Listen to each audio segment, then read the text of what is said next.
কারণে বহু প্রাণহানির ঘটনা ঘটেছে। তাই প্রত্যেকটি দোকানে যদি চীনা মাঞ্জা পাওয়া যায় তাহলে আইন অনুযায়ী কড়া ব্যবস্থা নেওয়া হবে।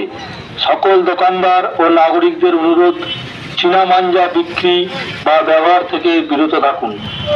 আপনার সহযোগিতা আমাদের কাম্য। জনস্বার্থে হুগলি জেলা গ্রামীণ পুলিশ এবং গোঘাট থানা।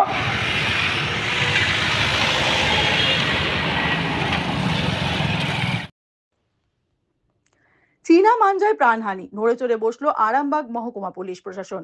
গোঘাটের মর্মান্তিক ঘটনার পর নড়ে চড়ে বসেছে আরামবাগ পুলিশ প্রশাসন। কয়েকদিন আগে চীনা মাঞ্জায় প্রাণ হারান গোঘাটের মুক্তাপুরের সোনার কারিগর চন্দন দলুই।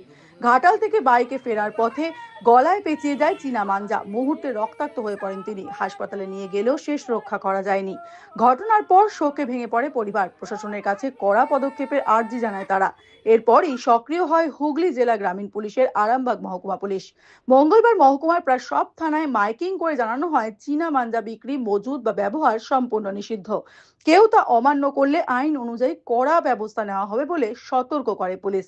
তবে প্রশ্ন রয়ে যায়, মাইকিং এর পরেও কি সচেতন হবেন মানুষ? তবে এই ভূমিকা নিয়ে প্রশংসা করেছে স্থানীয় মানুষ। সকল দোকানদার ও নাগরিকদের অনুরোধ করা হচ্ছে, চীনা মাঞ্জা বিক্রি বা ব্যবহার থেকে বিরত থাকুন। আপনাদের সহযোগিতা আমাদের কাম্য। জনস্বার্থে হুগলি জেলা গ্রামীণ পুলিশ।